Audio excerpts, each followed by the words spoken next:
the nightclubs, gambling joints, and prostitution. It seemed like everyone had a hand in the rackets.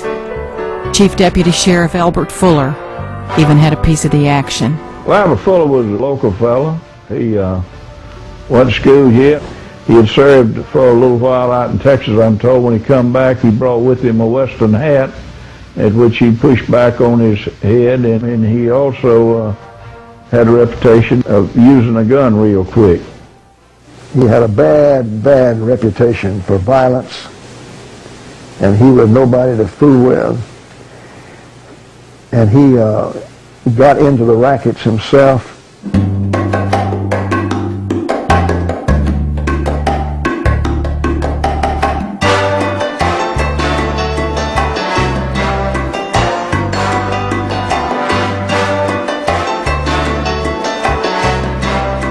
By 1949, business was booming for Hugh Bentley, too. To stay competitive, he took a trip to the annual Sporting Goods Convention in Chicago. Chicago is where Hugh Bentley learned the truth about Phenix City. At the banquet table, a man asked him where he was from, and he said Phenix City, Alabama. And with that, this man just died laughing. He said, Phenix City, that's the wickedest city in America. And everybody laughed and talked about how bad Phenix City was. And it so embarrassed Hugh Bentley that he came home and he was determined to do something about it. You've got to understand that a lot of people locally never went in dives and that were operating and never gambled and never went with the prostitutes, and they never really appreciated or understood some of the things that were going on. When he came home, he checked out Phenix City's dives and gambling joints. What he found made him furious and fired his resolve. He had a mission. He was going to clean up his town.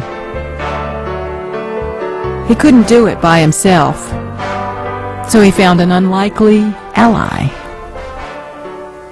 In spite of Albert Patterson's connections with the mob, Hugh Bentley believed him to be an honest man.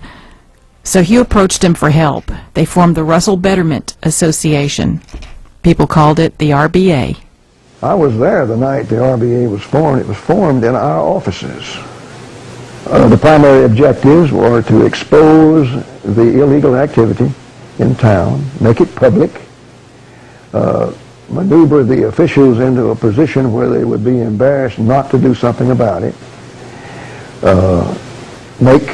make cases wherever cases could be made, and try to get the governor and the higher-ups to assist in shutting down the operations over there. The members of the RBA met in secret. On paper, it looked as if there were only 10 members, but there were actually many more. People chose to remain anonymous. Well, we had one or two that said, look, I'm for it, but I can't stand the heat. Well, you got to understand that there was a certain amount of intimidation that went along for most folks. And it's true. You'd go to Montgomery to ask the governor to do something about it, and they'd just laugh at you. And they'd say, that's a local matter, you know. And before you got out of the governor's office, somebody in the governor's office would be calling Hort Shepherd and them and telling them you were over there, you know. This was a very bad situation and very dangerous for people who live there that wanted to do anything about it.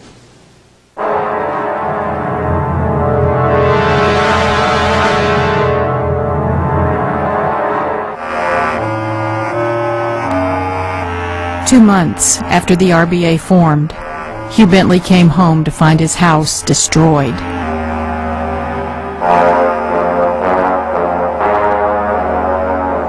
That was designed to scare the hell out of everybody and stop that thing. And it's an absolute miracle that it didn't kill them, you know.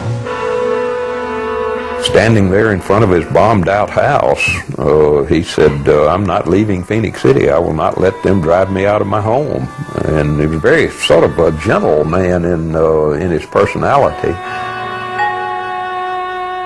The governor flew in with the attorney general and toured Bentley's bombed-out house. The governor got real upset about that, and he rushes over there and he demands heads and everything, and of course he does nothing. You know, he does nothing.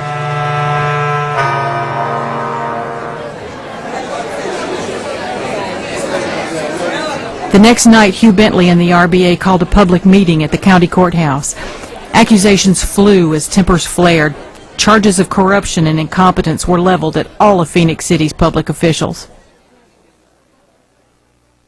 The next day, the corrupt city officials shut down the bombing investigation for lack of evidence. Hugh Bentley and the RBA decided the only way to get a good government would be to replace the corrupt elected officials. But first, they had to get a fair election. It was election day in May of 1952, and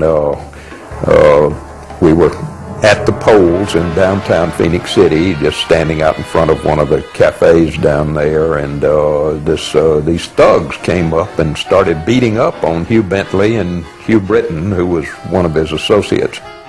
They even attacked his 14-year-old son, but it became apparent to everyone in Phenix City that Hugh Bentley would not be stopped. They said they were going to have to have somebody that could go in as Attorney General to be able to get done what had to be done. And so Patterson ran. The man against crime, the man against crime. He ran against the Phenix City mob. That's what he ran against. Now everybody in the state of Alabama knew what was going on down there, see? And we would go to radio stations and buy time, and Hugh would get on the air and encourage people to come to the polls, and he'd tell them about Phenix City and what a terrible place it was and how he wanted them to vote for Albert Patterson so he could clean his town up. At one time, the mob might have supported Albert Patterson for Attorney General, but now that he was with the RBA, they were running scared. The elected officials were running scared, too. Arch Farrell, the district attorney in Phenix City, and the local mob, Hoyt Shepard, Jimmy Matthews, they got together and they raised what amounted to a huge amount of money at that time. And they went all over the state running ads and trying to brand my father a mobster. Hugh Bentley and the RBA placed watchers at the polls to make sure the election was fair. But the Phenix City Machine and Chief Deputy Sheriff Albert Fuller had a different idea. I asked Albert, he was in charge of the box. I said, Fuller, I got to go get something for supper. I was gone 45 minutes. When I got back, the results were posted on the window. I mean, he couldn't even weigh them that quick and put them up there. And the gamblers did what they always did. They bought votes. But unfortunately for them, they didn't buy enough votes. And so then they figured something was going to have to be done. So they decided to change the vote totals. The Phenix City Machine changed 0s to 6s and 1s to 7s as they tried to give Patterson's opponent the lead. In spite of all the efforts by the mob to smear his reputation and steal the election, Albert Patterson emerged victorious as the Democratic nominee for Attorney General of Alabama. This threw the Phenix City people into just an absolute panic.